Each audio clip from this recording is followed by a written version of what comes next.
Hello and welcome to Sassy as Fuck. I'm John McGreevy, a positioning strategist. I'm joined by my co-host, the video virtuoso, Alex Radford. And today our guest is Nicola Wynn, Senior Content Manager at Podia. How's it going, Nicola? Hi, so good to chat with you guys today. I think technically I'm Senior Content Marketer. I don't know if that matters. Instead of manager. I've just promoted you, it's fine. Thank you. I'll start off with the important questions. How do you feel about ChatGPT replacing all content marketers now, and how is that going to affect your career? Okay, this is such an interesting question because I have a lot of friends in the content marketing space, in the creative spaces, and everyone is so polarized on this. It is either terrified the world is going to end, we all are going to never have jobs again, or it's going to blow over. It's fine. It's not that big a deal. So I mean, I kind of see it as this is my assistant, my very enthusiastic writing assistant. When I've tried to generate like fresh content using ChatGPT, it's just not that good. I don't know. Maybe we'll get there, but I feel like trying to get something from scratch out of an AI, in my experience, has not gotten very good results, but it's a fantastic editing buddy. And one of my favorite use cases of AI is if I write something and I'm like, not quite there, pop it in and say, roast this, please. And the AI will try to be so polite. It'll be like, here's three things you did well. And I'm like, no, I don't need this. I need you to roast this and tell me how to improve it. And that's been really helpful because sometimes there will be little things that you just miss when you're spending a long time in a piece of content and you're, however long you're staring at that page. And then it's easy when you have a second set of robot eyes. Yeah. See, I think this is why adoption and like there's more of a positive attitude from kind of North American marketers versus UK. And the problem with the UK is that we're not used to positive feedback from colleagues and friends and stuff like that. And so in the UK, if you say what's wrong with this, they'll ruin your life. And that's kind of just part of the culture here. And so ChatGPT, it's very suspicious when it's like, oh, great, no, this is really positive, and they give you positive feedback as default. I think inherently we go, this doesn't seem like a person at all. This feels like a robot and it's going to ruin my life in a different way. And so I feel like that's a kind of contrast. That whereas I feel like there's more of a culture of being nice to each other in other countries, which I think really throws us off as a nation. Yeah, you're like, I'm suspicious. Yeah, no, if a colleague gave me the same feedback, I'd be like, okay, this guy's fake. He's lying to me, and he's probably sending me down a dark route. Well, you can prompt it to say, you don't have to include anything nice. Please just tell me what is terrible about this. And that can be more helpful. No, definitely. I think that's our language, at least. That's kind of like what we're used to. We're used to that kind of harsh criticism for it all. Oh, man. Yeah. But like, there's a kind of like, it feels as though like there's a lot more adoption from more senior level positions. Obviously, you're doing a lot of the content writing. You've done it in the past, so you're quite close to it. So you can see the kind of the faults that it has. But there seems to be kind of a lot of like early adoption lately, and there's kind of like that's where I come from, at least, the polarization of I'm scared. John tells me it's okay. He kind of sends me messages saying you're not replaceable, which is lovely. But there's always that kind of like danger of it feeling as though that those that are kind of more like in the leadership position are seeing it as a way of reducing the amount of workforce necessary because of it. But then obviously, as you've pointed out, there are some kind of issues with how it writes. It's not as good. Is there any kind of things that you've seen that are kind of more alarming to you from the kind of content that you're seeing from AI? Not so much alarming. Maybe alarming, I guess. The funny thing is, when this airs, maybe I will have a totally different take on all this, depending on how the technology evolves. But we'll see. But as of right now, I do sometimes if I'm searching for something, I'll come across a site that's just fully AI blog content, and it's very obvious. And I think the fact that those sites, it might be getting better now, but can still sometimes make their way into the rankings gives me pause, where I'm like, oh gosh, come on, we gotta keep those algorithms up with the times so that this kind of stuff isn't being served to me in the results. But I do think, it depends on the kind of content you're doing. If you're just going for bulk and volume and wide coverage, I guess it's a helpful tool, but that kind of content, I don't know, it's not really like the kind of stuff I'm working on right now. So I don't feel like it's too big of an issue. We're doing a lot, like at Podia, we're doing a lot with including customer examples, and the ChatGPT is not very good at finding great customer examples to fit a very specific use case that I'm writing about, even though I try. Yeah. Hey, it's good at making them up though. It can fabricate all day long though. It can make someone up. But I think, if you're trying to, and also like tutorial type content, step-by-step type content, it can give you the very basic steps. But I personally really like kind of an over-the-shoulder, walk me through your thought process type of content when I'm learning something new. And that's hard to replicate in an AI. And that's been, that's something I originally got started in content marketing because I was a teacher. And so this felt like a very natural way to continue teaching. I love teaching. I love teaching, science. And now I'm teaching how to use Podia. So it's felt like a very natural connection to this career from that career. And that involves a lot of modeling and step-by-step and showing people how to use the tools in a way that's very like human, like what is the use case going to be for this person, and then replicating that. And I think AI doesn't always get that. But I mean, definitely use it for your content repurposing. If you have a really great article, throw it in there and see if it'll make you 5, Instagram posts for it. Sure, go crazy. Yeah. You make a really good point though about how. Oh, sorry, Alex, you go ahead. Oh, thank you. This is very professional. I'm not liking this. So, am I right in thinking that Podia was originally it was kind of like a course-only tool that then developed into a kind of an all-in-one platform that's kind of like supports creators? So, can you, because you've kind of joined in and you've seen kind of like the development of that. What's been the shifting focus from that? From your experience, what has changed within Podia internally to kind of support more the creators and all the tools that you have? Yeah, totally. So it definitely did start with, it was courses and digital downloads kind of at the beginning. And then that expanded out into websites and community, blogging, email. That's all been kind of since I've been here. I will be here 4 years in October. So about 3.5 and some change.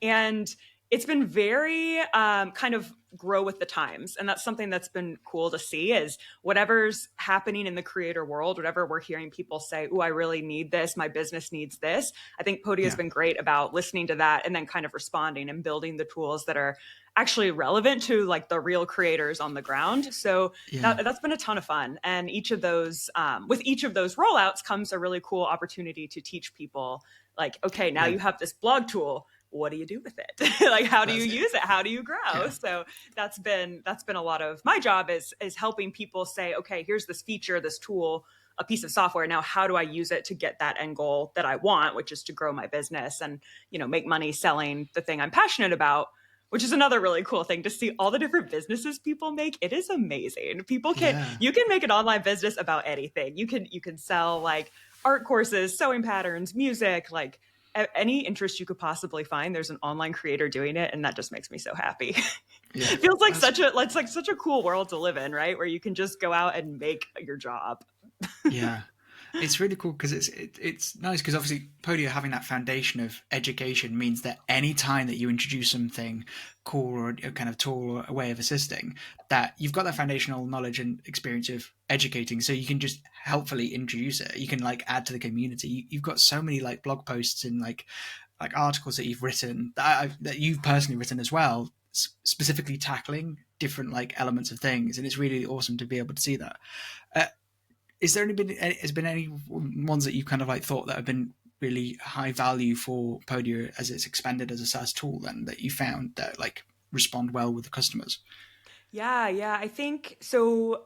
Leaning into email more has been really exciting because as I think we've all heard the horror stories of someone who builds this huge following on YouTube or social media, and then one day they're locked out of the account, the algorithm changes, it all disappears. And that's a worst nightmare. So I think helping creators kind of brace for the inconsistencies that can come with a platform that is not, maybe doesn't have your interests first as the creator, by having your own email list has been, I think, a really important part of building sustainable long-term businesses. But then also what you can do with that, right? Like someone joins your email list, that's free. They want to hear about you. They want to hear what you're doing. And you can then tell them, here's my latest blog post, here's my latest video, here's the new product I'm making, you can build in public, and you have an audience there whenever you are ready to pitch the thing you've been making. You're not talking to an empty room, you're like, all these people are excited for me. So I think that's that really helps bridge that gap between I've just made a product and I need an audience to sell it to, and that space in between. I don't know. You can't see my hands. This is a podcast, but that's oh, we have video too. It's fine. We have as long as if you're on Spotify right now, just go over to YouTube or Substack, and you better see what Nicola's doing with her hands. That sounded much worse than it's supposed to. But yes, so you'll understand. This is live. Actually, you can see all of it. Doing some cool dance moves. But I think that bridging that gap between, here's this thing I have to sell and here's the audience. How do I make sure my audience knows about it and understands how much value it can bring to them? I think email was a really big part of making that happen for people. And then having it all built in too is really nice, because when I was as a teacher, then I was a creator, now I'm in content. And when I was in that creator phase of my journey, I was using a million tools and they were all messed up and jumbled. And I think my email software was so complicated that I didn't even open it for like a year because there were so many tags and rules and automations. I was terrified to go in there. So it's so much simpler having a really clean, straightforward built-in option. And as soon as I saw the light, I switched everything over, obviously. Of course. Okay, cool. So what are the kind of common? We'll do the boring question, the kind of the generic one. What are the common mistakes that you see that creators are making when kind of building like lead magnets, as an example? Because you kind of mentioned this whole kind of generating kind of more email kind of groups that you can have. What are the common problems that you have? Let's say I'm a SaaS owner, or I've got a creative agency. What can I do to help build a good lead magnet versus a bad lead magnet? Sorry, something just flew behind John. I got very confused. There's a butterfly just in my office, and that was harassing my dog, and it's very distracting. Sorry. Yeah, but I realized it flew past my head. If you see a butterfly, it means you're on the right path. So there we go. You're doing something right. Nice. We're on the right path, Hiccup. Hiccup's freaking out. Are you scared of butterflies? Is this a thing you? Okay. Is this a thing? I don't. This is the first time this has happened. I'm not sure if Hiccup's ever interacted with a butterfly before, but he seems very upset about it. Sorry. Oh, Hiccup. I think the butterflies. No, the butterfly's nearly left. Hiccup is very upset. It's fine. Let's carry on the podcast. Let's ignore the butterfly and the dog situation. I'm sure it'll resolve itself. Yeah, we'll cut the adorable dog out. So, yeah. So, Nicola, what are the common mistakes that you see from creators when building kind of lead magnets? It's a kind of generic question, but I'd be interested to know, especially coming from both me and John as both kind of working in this kind of marketing field. It'd be great to hear your insights. Yeah, for sure. So I think if we use an example of a person who's selling a SaaS product, they want a lead magnet. They want people to get on the list. They want to tell people about the value of the product and kind of gradually warm them up to buy that product. A big issue I see with kind of creators and even other businesses is that lead magnet isn't always really related to the final product in a very direct way. So you might come up with this idea that's a really great lead magnet. People love it. They're downloading it. They're excited about it, but it's not exactly the right match for what the actual end product is. So now you've got this huge list of people excited to hear from you, and then you have a thing to pitch that's different. And I've done this myself as well. Like I have absolutely done this where I created a course, and my lead magnet for the course was a kind of adjacent printable product, but not an exact match for the target of who would buy the course. So a lot of people wanted the printable product and they thought it was great. And then, so I had this whole list, and in my mind, I was like, these two topics are related. This course topic and my printable topic, same topic. This is great. I have my target audience. But when I actually got ready to launch my course and launched it, I think I only had 4 sales, maybe out of a list of maybe 2,000 people on my newsletter list. And those people, most of them had come in through my printable freebie. So there's you have to get the topic right, sure, but then it also has to be someone who's kind of in that same stage of the journey that your buyer will be in. So Yeah. for mine, the printable was for an existing teacher to use in their classroom. The course was for someone who wanted to become a teacher. So we have right. The Like, and it's that disconnect. nuance, right? Though Yeah. someone who's already a teacher buying a printable isn't going to buy a course about how to become a teacher. So you end up with this. It's like, oh, but they're all teachers. Right. So I think you have to kind of work backwards. I know I got a master class in these details myself long before I got into content marketing. But those things are easy to, looking back on them, they're much easier to go, well, obviously that was the wrong way to do it. But the time you go, that's great, because they're the same kind of topics. They're useful for those people. It might have been the wrong way round. But apart from that, it was decent logic. But it's easy to look back and go, well, that was, okay. Exactly. I can see now why that was flawed. Yeah. It makes total sense when you piece it together backwards. So I think if I were to do it all over again, and what I recommend for, our customers and for other people in the industry building their SaaS businesses, is you start at the very end, the final thing you're selling, and what are those people most interested in? And what's if you were to list out a step by step of all the things they're going to do to get to that end result you offer in your product or course or, coaching consultancy, what's step one? Can you give them that for free? Maybe that would be where I would go if I could do it all over again. Yeah. There's been a theme with everything you've said so far about, and it's learning. I think this is something that people with content marketing, I think some people think content marketing is just social media posts and blog posts to say, hey, look how amazing our software is. Look how great this is. Look how great we are. Look, we're doing these new features, doing this. I think that clearly what you talked about, learning is actually kind of the core of how you approach content marketing. And I think a lot of people kind of miss that aspect of it. So did that come from a teaching background, or was that just inherently you like content that's teaching, so therefore you create that content? A little of both, but I think it's also I have gotten the best response from the content I've created when I have gone in and actually used the tool myself. And that's going to be harder to do in certain software. We're not all going to be a good fit for the software we sell. But if there's an opportunity in any way to go in and kind of be a customer for the software you are marketing, it really helps understand what questions people are going to come up with as they're working through the software. And if you can write those answers before they even have the question, you're going to save your support team quite a lot of time, but also you're going to help them feel like, okay, this software really, this team really gets me. They know what I need. And another thing, this is maybe a little random, but that's been really helpful for creating this learning type content is I have a few friends and family members who use Podia for their businesses. And I've been able to just sit next to them and watch them navigate through the tool. And I know there are also digital tools you can use to do this, like heat mapping. You can kind of track what people are doing in your app. And it's so funny, the things that I would never think of to do or how to use a tool that other people do. And if you just don't say anything and watch, you learn so much. So if you're marketing a product and you have the opportunity to kind of do this sit down over the shoulder watch session, it's so helpful for learning what are people actually doing when they get in there. And then you can address that if they might come up with some really creative way to use your tool you never thought of. They might get stuck somewhere. And then that's all content you can create to help make that process really smooth.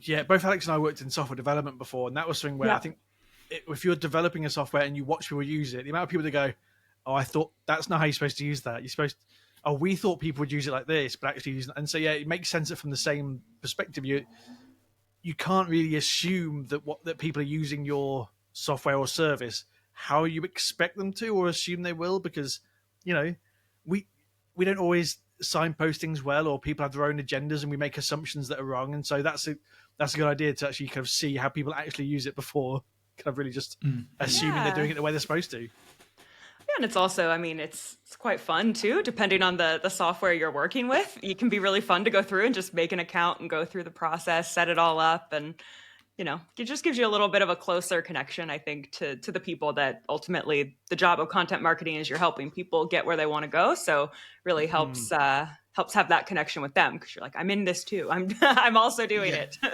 Yeah. Especially because Podia like has the site builder side of things, so you get to see like the craziness of customization. I'm sure you've seen it where people have done like buttons or something like that. Where you're like, that's really nifty. I would never have thought of doing that kind of thing. Oh my gosh. Yeah. The creativity is off the charts. I will see websites sometimes and I'll just be like, how did they do that? I'm looking at, I'm like, wait, I know. I'm like, I feel like I'm pretty competent in website building and Podia website building. And I'll be like, oh my gosh, what on earth did they do? It looks so cool. And oh my gosh, we have some creators who get really crafty with like GIFs and GIFs. I don't know. I say GIFs and I get upset with GIF, but I was going to say we don't have an official stance, but maybe we do have an official stance. I've maybe I have an official stance. I'm like GIF. Apparently, it's supposed to be GIF, but I don't really care. If someone says GIF, I'm not going to be offended because I'm comfortable in myself as a person. But obviously, yeah, I'm not. Alex is not, and that's fair, and we'll respect him for that.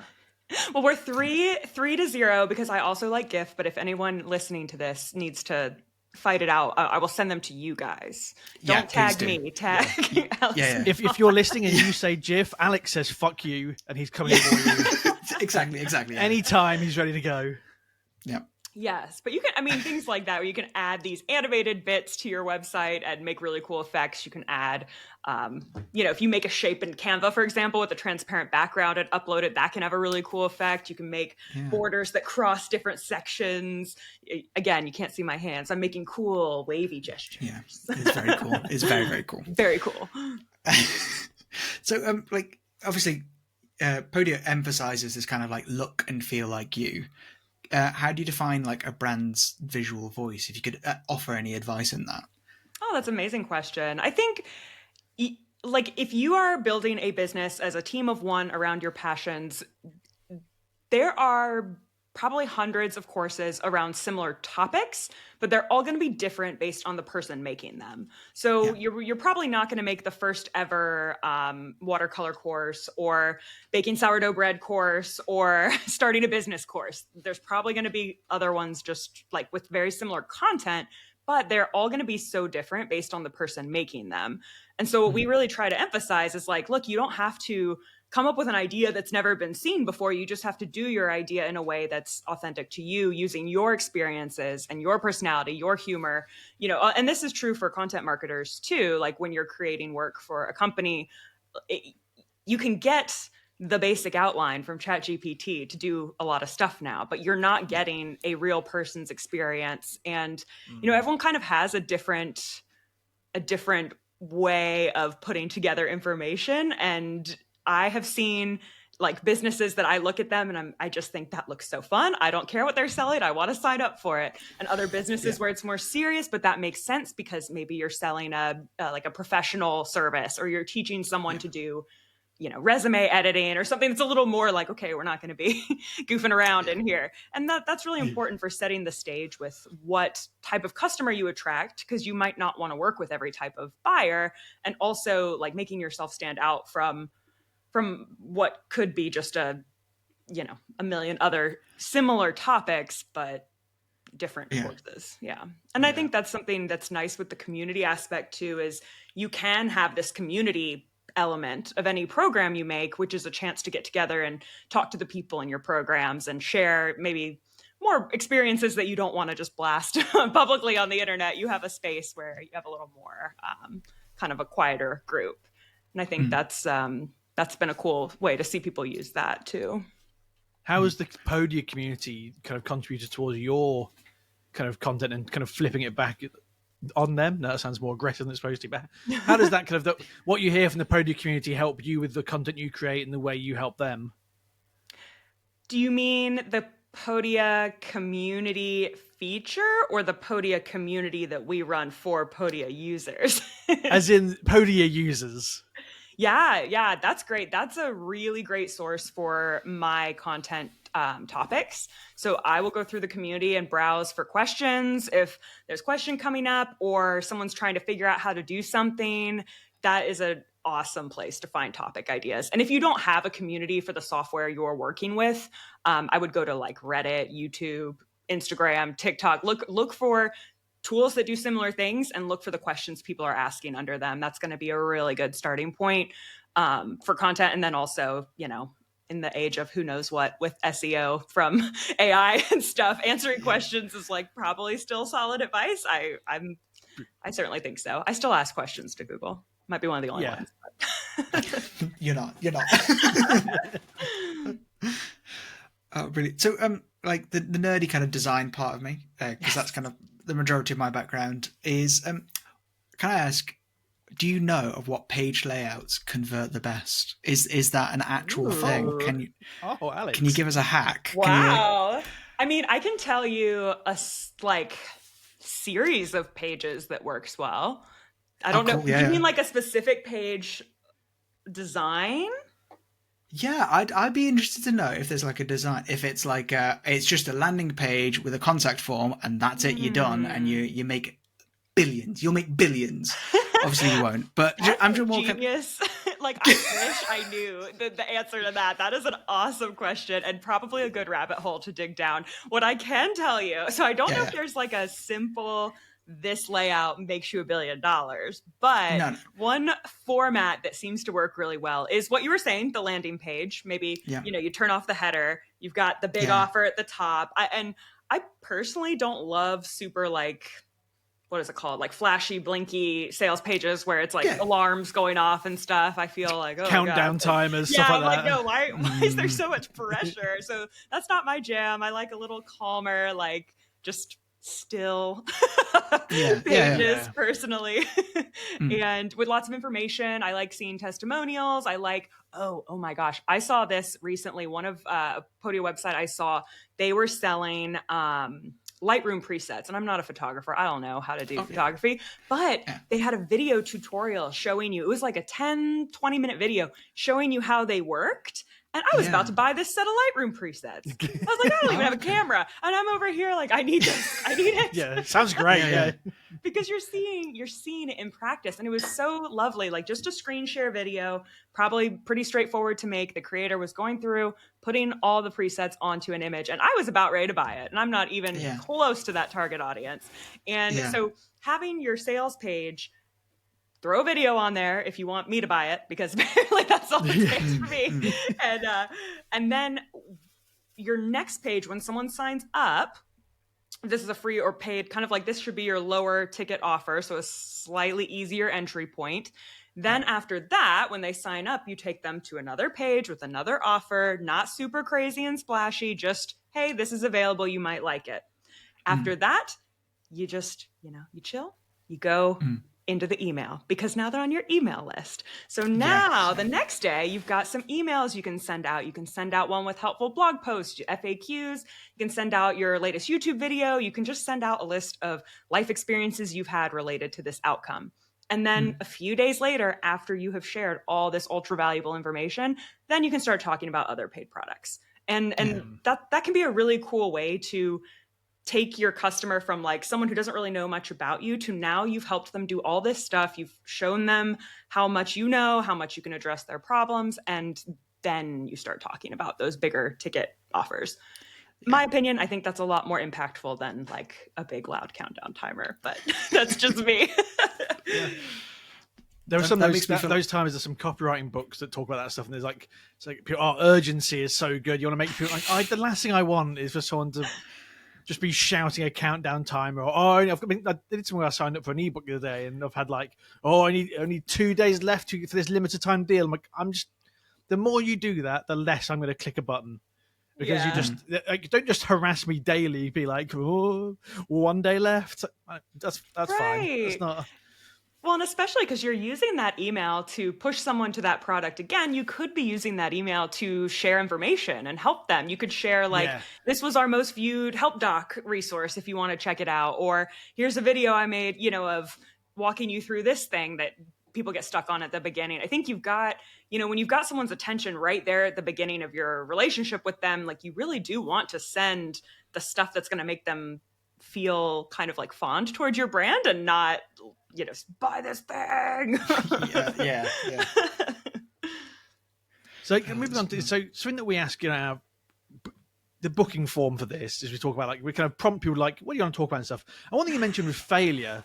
So how has failing helped you become a better content marketer or a better person? This is Nicola? one of my favorite things ever because I have tried as a creator everything. I've tried a podcast. I have so much respect for what you guys do. This is really hard. Podcasting is very hard. I had tried it. It lasted like 1 month. And then I was like, oh my gosh, I cannot spend 9 hours editing out my ums every single day. So, I tried that. Didn't work out.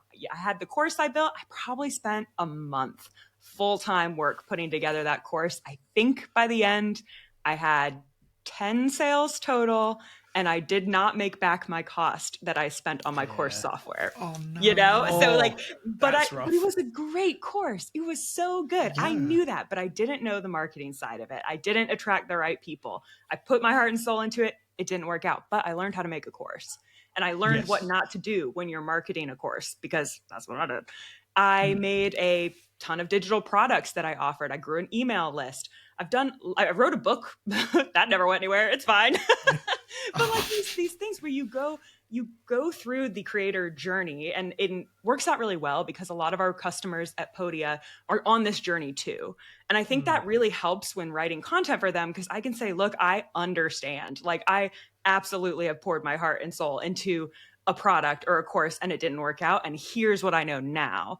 And if there's any way, like, it's tricky to apply it to some types of software, but I would challenge you to maybe see, looking back at your life, is there something that you've been through that makes sense for an audience, like a customer going through your process with your software that you've also been through? Because there might be a connection point there where you're like, oh man, like I remember that time I messed this thing up. And then now you're connecting to a customer who has that pain point, and you can potentially like really help them get through that obstacle and get where they want to be. So I wouldn't really say a ton of failures. I guess they are. I've tried a ton of things that didn't work out. All the creative things. I've started like Instagrams from scratch. They got like 20 followers. I'm like, oh man. Oh my gosh, my YouTube channel, my YouTube era. Again, not a YouTuber. No, if anyone looks up our YouTube channel, they know that we are also not YouTubers. There's like 3 views on our videos. We have plenty on other platforms, but YouTube apparently does not like us, and that's fine. It's just not for us.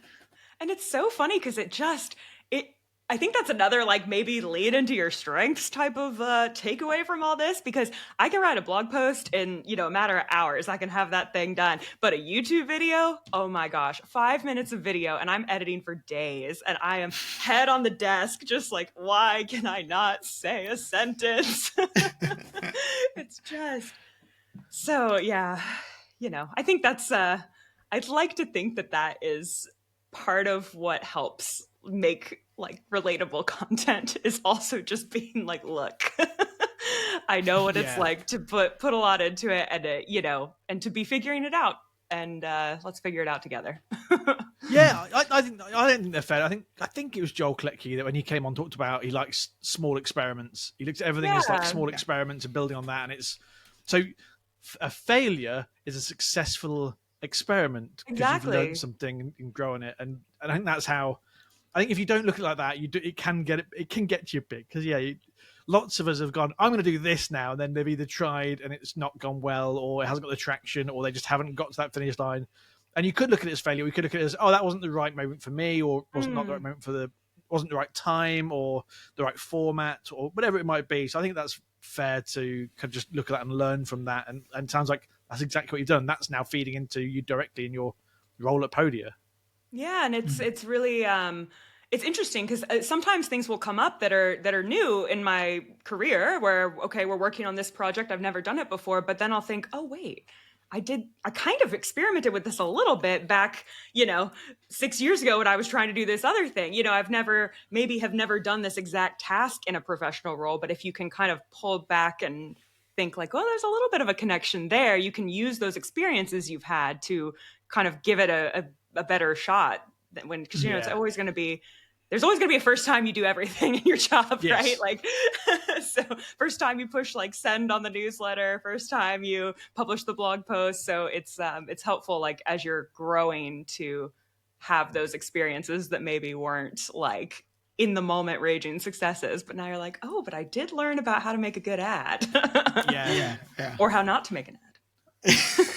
Yeah. Well, your mentions now this interview has been my prompt. I need to actually finally set up my newsletter properly and do some of that, because I keep it's on my to-do list. I keep not doing anything with that.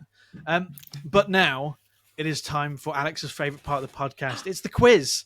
So I'm going to pit you both against each other. And so, Nicola, you were a middle school science teacher. So this is going to be a science-themed quiz, which could go really badly, because it could be that now students of the past would go, she's going to do awfully at this quiz.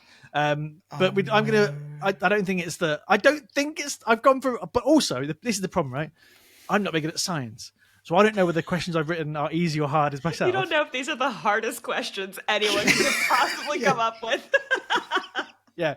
So it might be a little bit thing. And so we should be fine. Alex, the guys before, Alex, you said you're really good at science, right? That's what you said. You're an expert scientist.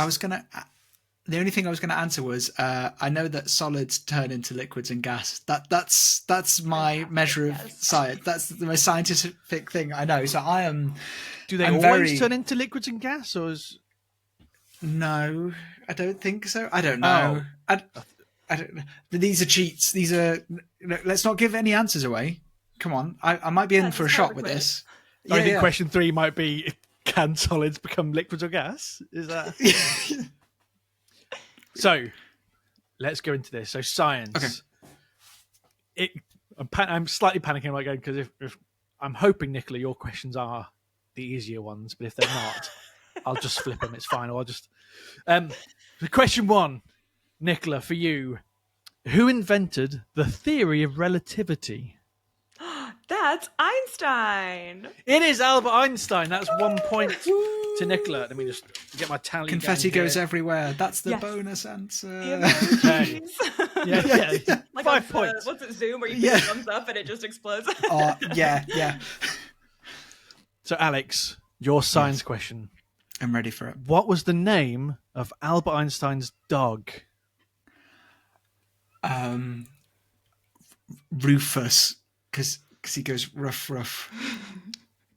No, it is not. I'll hand that over. Nicola, do you know the name of Albert Einstein's dog? No, I don't, but I'm going to make a guess. I'm going to say Atom. No, that would have been a great name. That would have been really cool. That wasn't. It's like, do I need to get a dog and name it Atom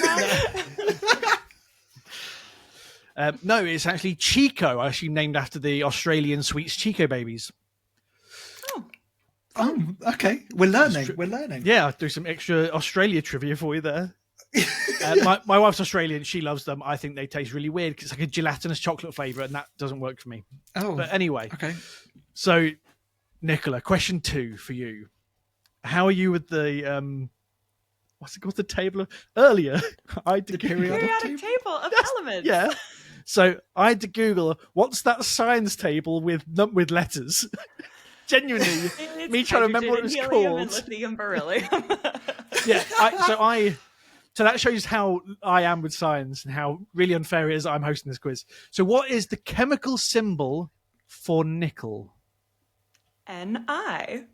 That's correct. It is Ni. Nice. Okay, Alex. Yeah. Your second science question. Yeah, I got this, yeah. So I laughed for about half an hour writing this quiz, and it really kind of took up more of my day.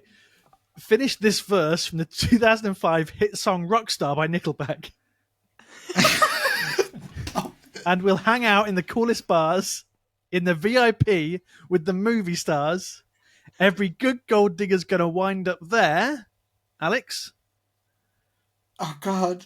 I don't know. 3, 2, 1. Handing over Nicola. What is it? Every Playboy bunny with the bleach blonde hair. That's correct. That's correct. Oh my God. Wow. Proudest moment of my life. I'm really sweating. I've never laughed harder writing a question before. I don't know why it tickled me so much, but it really is. Well done. Really enjoy it. So, question 3 of the science quiz. And it's currently 3-0. So 3-0 to Nicola so far. I could win this. No, I can't win this. But I or Nicola back. No, it sounds. It's not a good. No, nickname. let's. Well, it kind of works. I mean, it's the worst nicknames. It's I if mean, you want it, you can have it. You know, just that's change our my gift name in the everywhere. podcast. Yeah.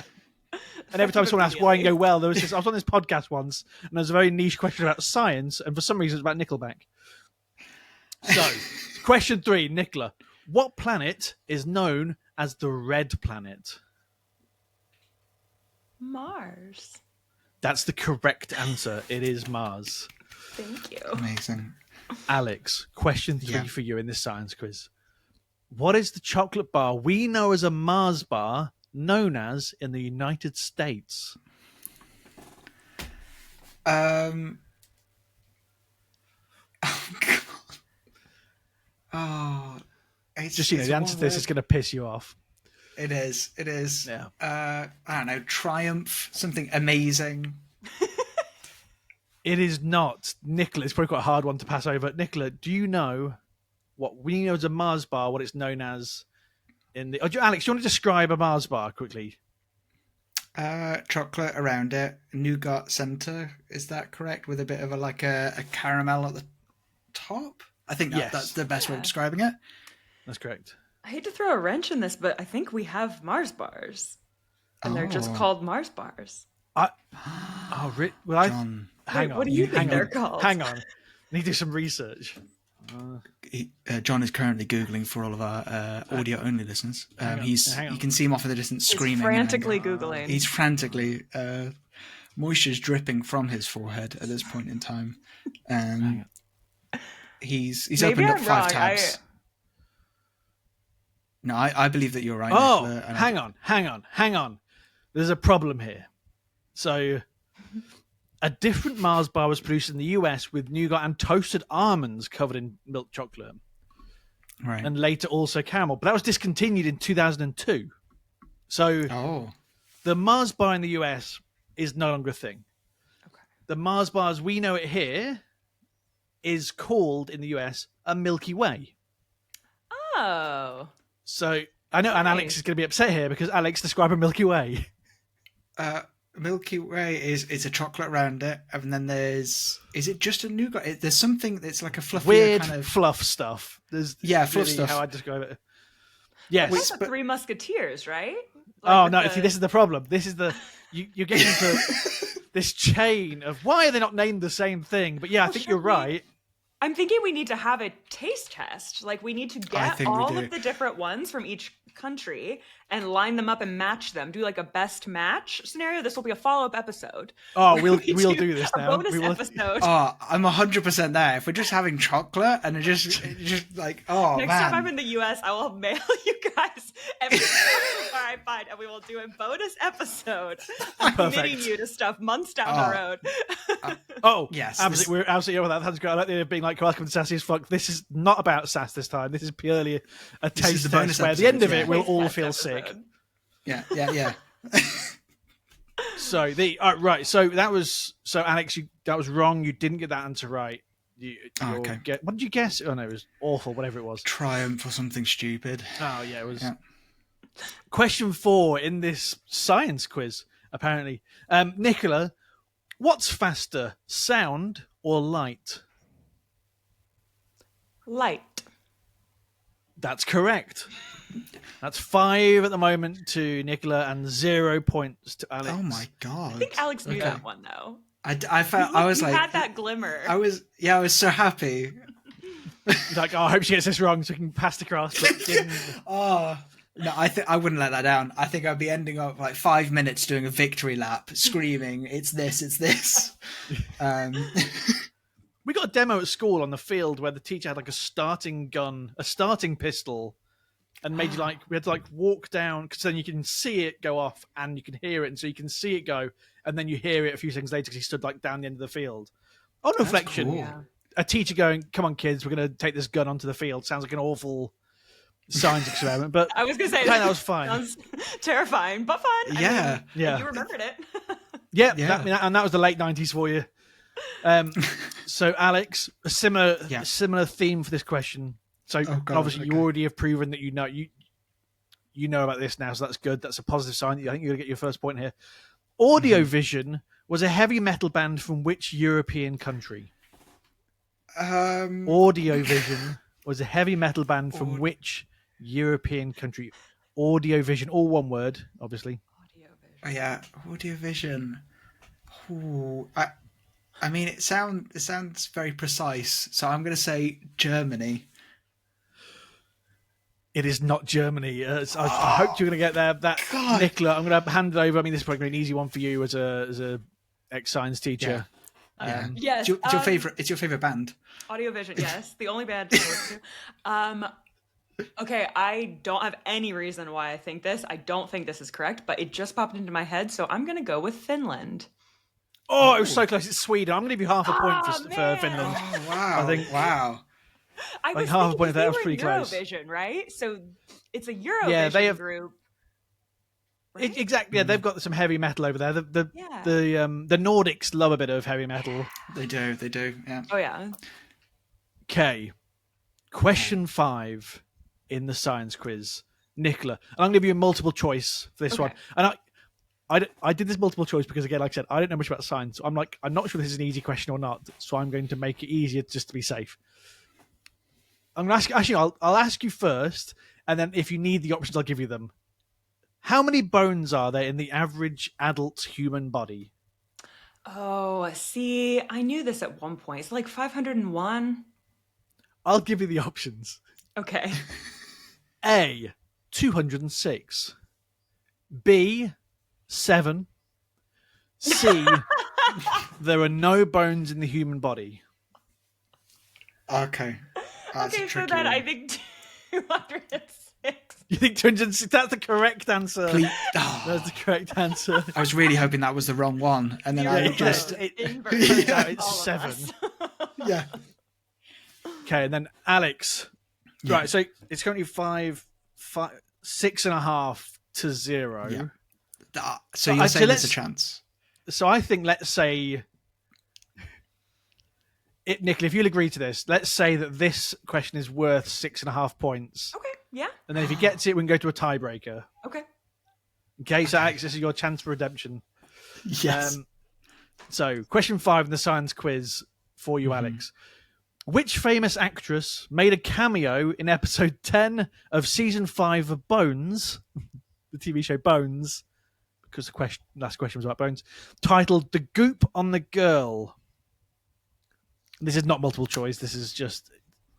So what... Have you seen the TV show Bones? I have, and it grossed me out, so I stopped watching after episode 3. I turned to my wife and you didn't make it to see episode 10 of season 5 then? No. It's slightly hard, but I think you can get it though. 6.5. Is it the original person it's based on? Because I know it's based on kind of like a true story about the lady that kind of did all this stuff. And that was a famous actress? No, it wasn't famous actress. Oh, fuck!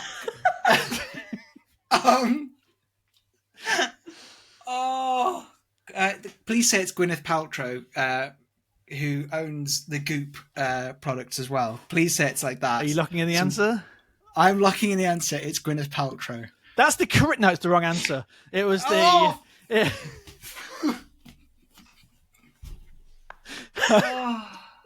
Nicola, I'll hand it over to you. I've killed Alex. I was going to guess Gwyneth Paltrow also. I'm glad we're in the same mind with this one. Yeah, I was like, oh, must be a spin on Goop. Okay. Ooh, okay. Celebrity. Can we have the year of the episode? No, that's not fair. Okay. I will give you a clue, but it does require you to know a lot about the cast of Bones. This actress's sister was a regular in the show Bones.